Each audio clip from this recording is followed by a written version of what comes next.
সিলেট মহানগরে এক যুবকের ঝুলন্ত লাশ উদ্ধার করেছে পুলিশ। গতকাল মঙ্গলবার রাত 8:30টার দিকে মহানগরের কালীঘাট এলাকার কামালগড়ে 132 নং বাসা থেকে খালেদ আহমদ নামের ওই যুবকের লাশ উদ্ধার করা হয়। খালেদের বয়স 24 বছর।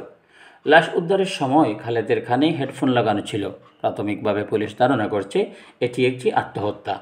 খালেদের বাড়ি সুনামগঞ্জ জেলার শান্তিগঞ্জ উপজেলার ডুংরিয়া গ্রামে। তিনি কামালগড়ের মনির মিয়ার ওই বাসায় ভাড়াটে থাকতেন। পেশায় তিনি একজন ইলেকট্রিক মিস্ত্রি। পুলিশ ও স্থানীয় সূত্র জানায়, খালেদ ওই বাসায় বেচলর হিসেবে ভাড়াটে ছিলেন। পার্শ্ববর্তী ঘরে তার মামা সম্পর্কের একজন আত্মীয় ভাড়াটে থাকতেন। ওই ঘরেই খালেদ খাওয়া দাওয়া করতেন। মঙ্গলবার সন্ধ্যায় সেই ঘরে ইফতার করে নিজের ঘরে এসে ঘুমিয়ে পড়েন খালেদ।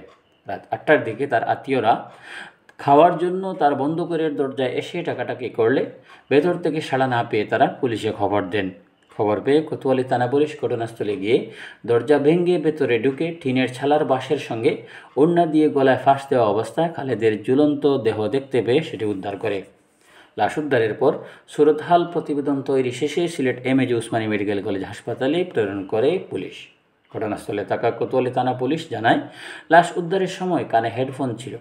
প্রাথমিকভাবে পাওয়া আলামতে মনে হচ্ছে ওই যুবক আত্মহত্যা করেছেন। তবে কী কারণে আত্মহত্যা করতে পারে তা এখনও জানা যায়নি। বিষয়টি খতিয়ে দেখছে পুলিশ।